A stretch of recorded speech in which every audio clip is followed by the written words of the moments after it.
जुन्या वादातून 23 वर्षीय अमन मुस्तकीन शेख याची अत्यंत निर्घृणपणे हत्या केल्याप्रकरणी शीर डायघर येथील फैज सुलतान मालिक आणि अल्बान सुलतान मालिक या दोघा भावांना गुन्हे शाखा युनिट 4 ने अटक केली आहे। पोलिसांनी दिलेल्या माहितीनुसार 13 मार्च 2024 रोजी रात्री आरोपींनी अमन शेख या मुंब्रा येथील श्रीलंका एरिया परिसरातील रिक्षामध्ये बसवून निर्जन तेथे धारदार चाकूने त्याचा गळा चिरून खून करण्यात आला। त्यानंतर मृताची ओळख पटली म्हणून त्याचे मुंडके घरापासून वेगळे करण्यात आले, दोन्ही हात कापण्यात आले आणि मृतदेहाचे अवयव वेगवेगळ्या निर्जन ठिकाणी टाकून देण्यात आले। धक्कादायक बाब म्हणजे संपूर्ण हत्येचे चित्रीकरण आरोपींनी मोबाईलवर केल्याचेही तपासात उघड झाले असून संबंधित मोबाईल पोलिसांनी जप्त केला आहे। या प्रकरणाची माहिती गुप्त बातमीदारामार्फत गुन्हे शाखा युनिट 4चे पोलीस निरीक्षक राजेश गज्जल यांना मिळाली। त्यानंतर पोलीस उपायुक्त अमरसिंह जाधव आणि सहाय्यक पोलीस आयुक्त शेखर बागडे यांच्या मार्गदर्शनाखाली तपास करून दोन्ही आरोपींना ताब्यात घेतले। चौकशीत त्यांनी गुन्ह्याची कबुली दिली। दरम्यान अटक आरोपी फैज सुलतान मालिक याच्यावर यापूर्वीही एका अल्पवयीन मुलाच्या हत्येसह गंभीर स्वरूपाचे गुन्हे दाखल झाल्याची माहिती पोलिसांनी दिली असून या प्रकरणाचा पुढील तपास सुरू आहे। पोलीस स्टेशन मुंब्राच्या हद्दीमध्ये एक अननोन डेड बॉडी मिळाली होती जी कुजलेल्या अवस्थेमध्ये होती। त्या अनुषंगानं मुंब्रा पोलीस स्टेशनला एडीआर अकस्मात मृत्यू दाखल होता।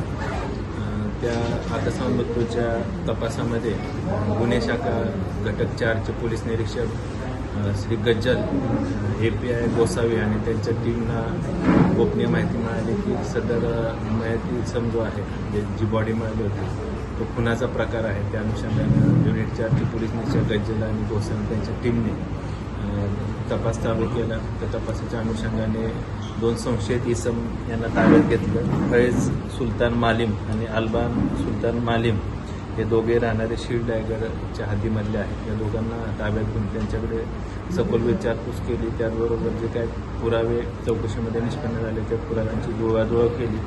त्यामध्ये निष्पन्न झाले की या दोन्ही आरोपींनी मयताचा खून केलेला आहे। त्या अनुषंगानं काल मुंब्रा पोलीस स्टेशन येथे खुनाचा गुन्हा दाखल करण्यात आलेला आहे। दोन्ही आरोपींना अटक केलेली आहे। आरोपींचा पोलीस कोठडी रिमांड 20 तारखेपर्यंत आहे। कारण काय होतं महाराज? मयत आणि जे आरोपी आहेत त्यांच्यामध्ये 15 मार्च रोजी किरकोळ वाद झाला होता। त्या वादाच्या कारणामध्ये त्यांनी खून केला। नाही, वाद त्यांचा किरकोळ झाला होता, परंतु यामध्ये विशेषत्वाने जो मयत इसम आहे अमन शेखवर यापूर्वी 2 मोटरसायकल चोरीचे गुन्हे दाखल आहेत। त्याचबरोबर आरोपी फैजान सुलतान मालिम याच्यावर देखील 2 गुन्हे दाखल आहेत। मुंब्रा पोलीस स्टेशन येथे खुनाचा पूर्वी गुन्हा दाखल आहे आणि त्याचबरोबर एक मारामारीचा गुन्हा देखील त्याच्यावर दाखल आहे। आरोपी हे भंडारलीला राहतात, माडाच्या कॉलनी आहेत, जवळजवळ तिथं माडाच्या बऱ्याच कॉलनी आहेत। सदर आरोपी भाड्याने राहतात। हे शीर डायगर पोलीस स्टेशनला कुठे माहिती आहे का, LOC आहे का? ज्यावेळी आम्हाला गुन्हे शाखेला माहिती मिळाली की सदर इसमाचा खून झालेला आहे त्या अनुषंगाने आम्ही तपास करून हा खून झाल्याचं निष्पन्न किरकोळ कारण कळलं का? कारण की त्यांचा काय शिवीगाळ वाद झाला होता त्या दोघांचा। दोन्ही मयत आणि आरोपी हे दोन्ही गुन्हेगारी पार्श्वभूमीचे आहेत। बॅकग्राऊंड काय आहे? मित्रच होते का तिघं पण? दोघांना केस होते ह्याच्यावर पण होती का केस? मयतावर सुद्धा मोटरसायकल चोरीचे 2 गुन्हे दाखल आहेत आणि आरोपींवर यापूर्वी खुनाचा गुन्हा आणि मारामारीचा गुन्हा दाखल आहे। ते दोघंही मयत आणि आरोपी एकमेकांच्या ओळखीचे आहेत। सर, कशा प्रकारे हा खून केला? कसं त्या आरोपीने मयताची लावण्याचा प्रयत्न केले? प्राथमिक चौकशीमध्ये असं निष्पन्न होते की धारदार हत्यार किंवा तीक्ष्ण हत्याराने त्याचा जे मुंडका आहे किंवा ते त्याच्या शरीरापासून वेगळं केलेलं आहे आणि शरीरावर इतर ठिकाणी सुद्धा त्यानं वार सोडून त्याचा खून केला। अकस्मात होतं त्यावेळी कुजलेल्या औषध मिळाली होती आणि या तपासामध्ये अजून त्यापुढे आपण निष्पन्न करू। पोलिसांना सर व्हिडिओ मिळाला का?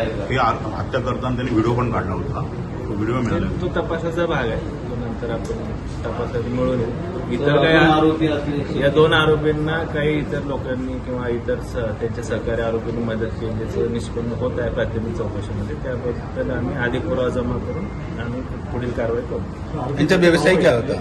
चोर आहे. भाव आहे. व्यवसाय काय होता त्यांचा?